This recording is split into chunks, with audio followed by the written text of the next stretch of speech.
حضرت ابراہیم علیہ السلام کو اللہ نے حکم دیا کعبہ بناؤ، انہوں نے اللہ کے حکم سے بنا دیا۔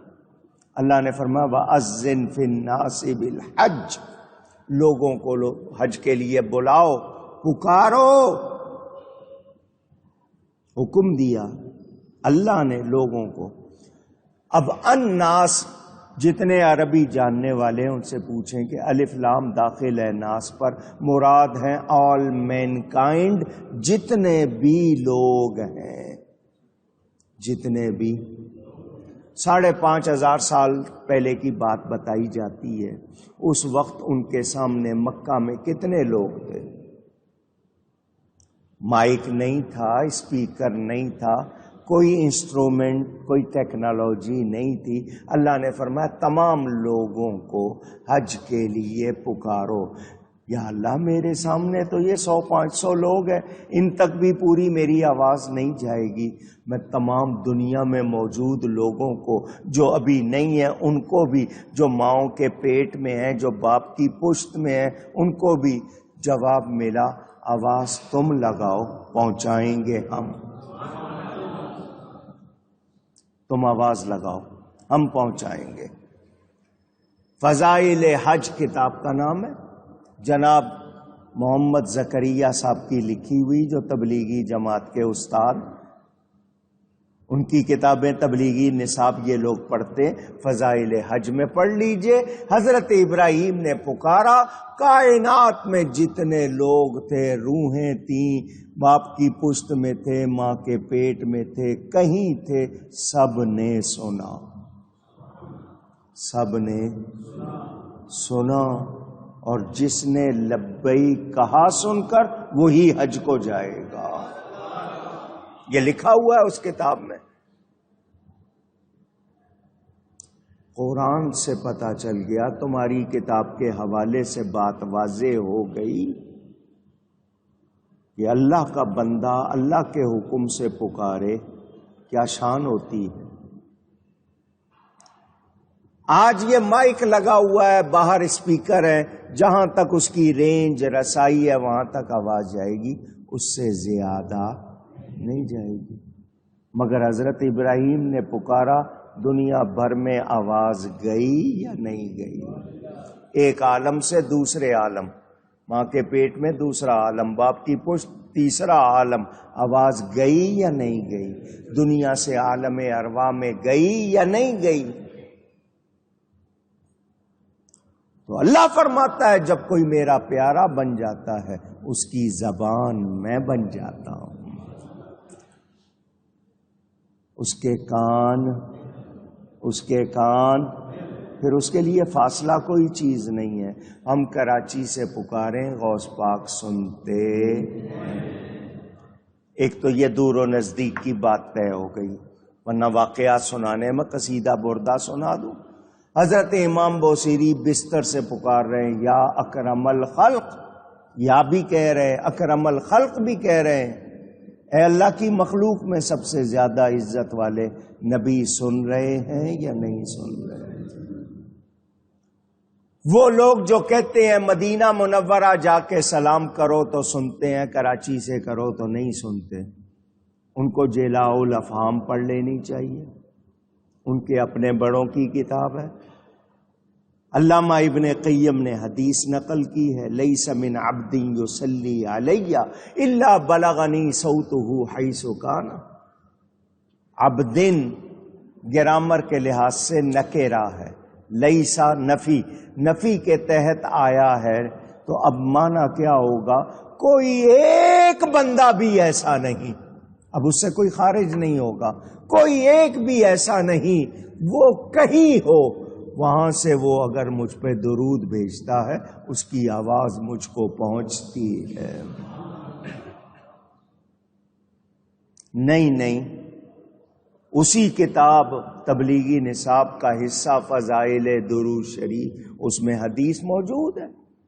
میں اس کتاب کا حوالہ اس لیے دے رہا ہوں کہ وہ بھی مان لے کہ ان کے اپنے بڑوں نے لکھی ہے، اس میں حدیث موجود۔ حضور فرماتے ہیں اللہ نے میری قبر پر ایک فرشتہ مقرر کیا ہے جس کو تمام مخلوق کی آواز سننے کی طاقت دی ہے.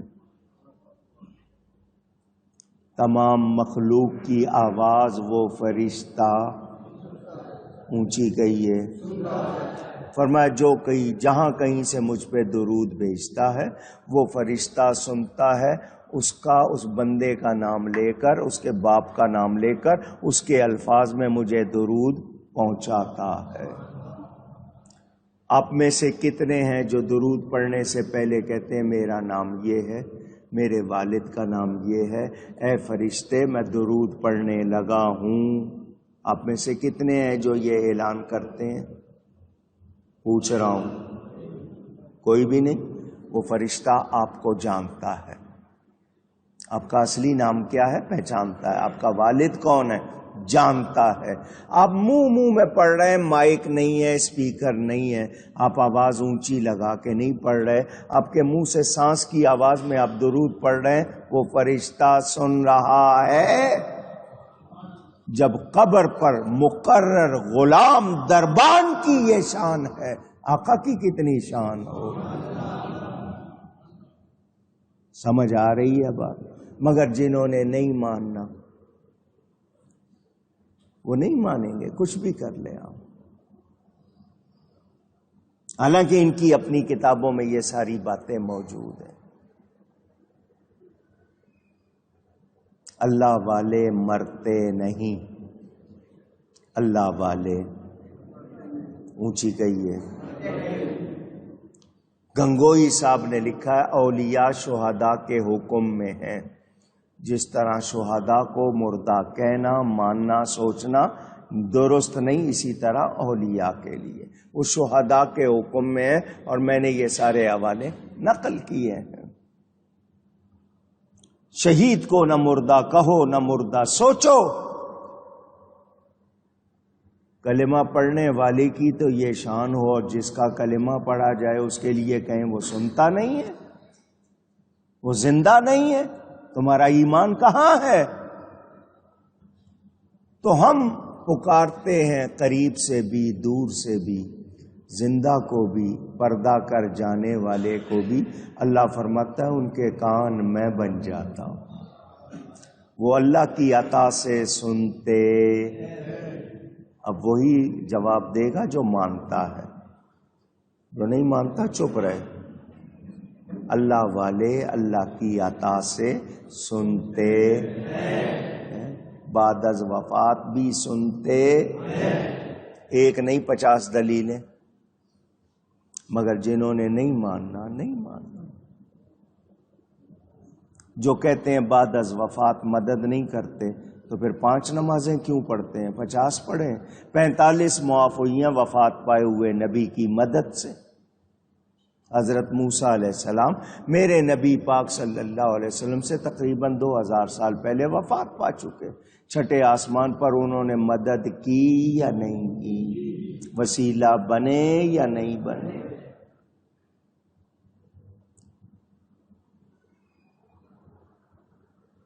قرآن سے دلیل پیش کرنے کے بعد ضرورت نہیں رہتی کسی دلیل کی. کہتے ہیں مردے کو مت پکارو، زندہ کو پکار لو، مردے کو مت پکارو. آئیے قرآن سے پوچھتے ہیں، ادھر ادھر سے نہیں، قرآن سے. حضرت ابراہیم علیہ السلام اللہ کی بارگاہ میں عرض کرتے ہیں رب ارینی کیف تحیی الموتى، اے میرے رب مجھے دکھا تو مردوں کو کیسے زندہ کرے گا. قال اولم تؤمن، اللہ نے فرمایا کیا تمہارا ایمان نہیں ہے؟ کہ جی بلا بے شک ایمان ہے. ولکن لیطمئن قلبی، مگر میں اطمینان قلب کے لیے، کیونکہ نمرود سے مکالمہ ہو چکا تھا، اس نے کہا کہ میں بھی زندہ کرتا ہوں مارتا ہوں. تو حضرت ابراہیم نے چاہا آنے والی نسلوں کو پتہ چل جائے زندہ کرنے کا مطلب کیا ہے. یا اللہ دل کے اطمینان کو پوچھ رہا ہوں. فرمایا 4 پرندے لے لو. فخذ 4 من الطیر، اڑنے والے پرندوں میں سے 4 ایک جیسے چار نہیں، الگ الگ، محنت طیر ہے نا پرندوں میں سے، تو چار مختلف پرندے لے لو، ذبح کرو، کھال اتارو، پیٹا صاف کرو، جو ان کے رگیں ہوتی ہیں ساری پیٹ صاف کر کے ان چاروں کا گوشت مکس کر کے قیمہ بنا دو، نہ پتہ چلے کون سی بوٹی کس کی ہے۔ ہو گیا؟ پہاڑ کے چار کناروں پر رکھ دو، کچھ ادھر کچھ ادھر کچھ ادھر کچھ ادھر، قرآن پڑھ رہا ہوں۔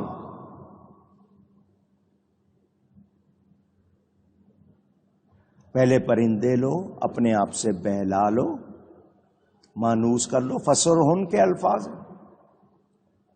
اللہ فرماتا ہے ان کا گوشت کر کے چاروں کناروں پہ رکھ دو، ثم ادعوہن، یہ لفظ کافی ہے اگر سمجھ آ جائے، ثم ادعوہن، پھر ان کو پکارو، پھر ان کو زور لگائیں، پھر ان کو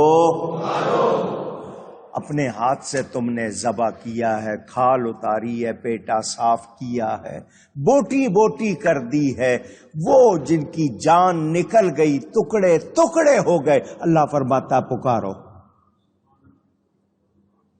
جو کہتے ہیں مردوں کو پکارنا، ذرا مجھے اس کا جواب دے، میں قرآن پڑھ رہا ہوں اور کوئی بات نہیں۔ ثم ادعوہن، ان کو پکارو، یاتینک سایہ، دوڑتے ہوئے تمہارے پاس آ جائیں گے۔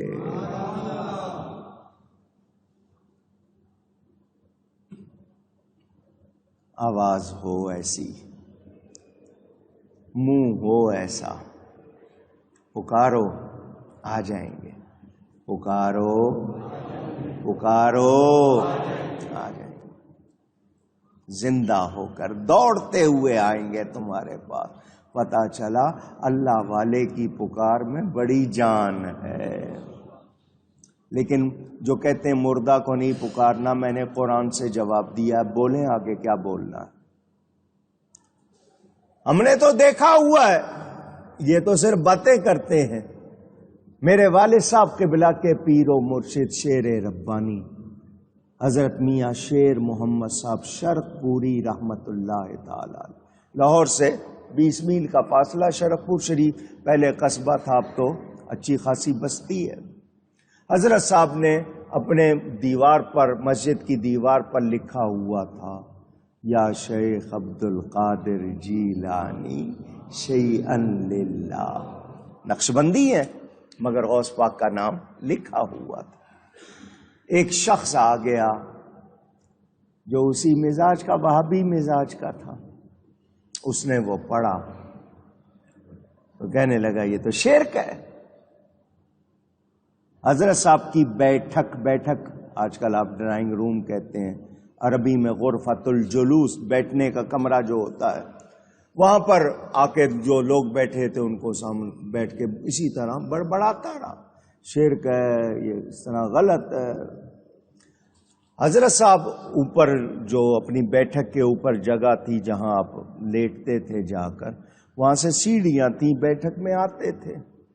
یہ جب بہت زیادہ شور کر چکا، حضرت صاحب تشریف لاتے تھے، آپ کی عادت نہیں تھی مگر اس دن سیڑھیاں اترتے ہوئے فرمایا، یا شیخ عبد القادر جیلانی شیئا للہ، یعنی اترتے ہوئے یہ کہنا عادت نہیں تھی، اس دن یہ فرمایا۔ وہ جو شور کر رہا تھا وہ ایک دم اس کو پتہ نہیں کیا کرنٹ لگا، اس کے جتنے سوراخ تھے جاری ہو گئے، پورے جسم میں جتنے سوراخ تھے سارے جاری ہو گئے۔ اس نے تو گند ڈال دیا۔ حضرت صاحب سیڑھیاں چڑھ کر واپس چلے گئے، فرمایا صاف کر لو پھر آتے ہیں۔ اس کو جب تھوڑا سا سکون ہوا، اس کو پانی وانی ڈال کے دھویا، نہلایا، اس کے کپڑے وغیرہ صاف کیے، دوسرے کپڑے دیے اس کو، آرام سے بیٹھا ہوا تھا۔ جب وہ تھوڑا اس کو سکون ہو گیا، لوگوں نے کہا کیا ہو گیا تھا تجھے، بڑا شور کر رہا تھا تو، ہو کیا گیا تجھے، یہ دیکھ تو نے کیا حال کیا ہے، ہمیں پورا کمرہ دھونا پڑا ہے، تجھے بھی دھونا پڑا، اپنے بھی آپ کو کہ جی ہم پر جو چھینٹے پڑے سارے صاف کرنے پڑے، اتنی محنت کرنی پڑی، ہوا کیا تھا؟ اس نے کہا میاں صاحب جب اترے اور انہوں نے یہ کہا یا شیخ عبد القادر جیلانی شیئن للہ، غوث پاک سامنے آ گئے، ان کی ہیبت سے میرا یہ حال ہو گیا۔ انہوں نے کہا کوئی ہمیں پکارے ہم آتے ہیں، مگر پکارنے والا بھی تو کوئی ان جیسا ہو۔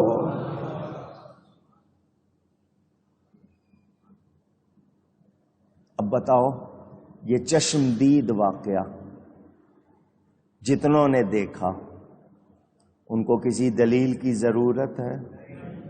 اونچی میں ابھی پکار دوں گا، نہیں دور ہے مدینہ۔ سچے دل سے کوئی پکارے تو صحیح۔ ہم ان کو معبود سمجھ کر نہیں پکارتے، محبوب سمجھ کر پکارتے، پیارا سمجھ کے پکارتے۔ وہ اللہ کی عطا کے مظہر ہیں، اللہ کے جلوے ہیں نبیوں ولیوں میں۔ آ گئی سمجھ بات؟ اونچی دور نزدیک زندہ مردہ سمجھ میں آ گئی؟ اونچی مگر جنہوں نے نہیں ماننا انہوں نے نہیں ماننا۔ گھر بنائے ہوئے ہیں مکڑی کے تاروں کی طرح، کمزور گھر، ان میں خود ہی پھنس جائیں گے۔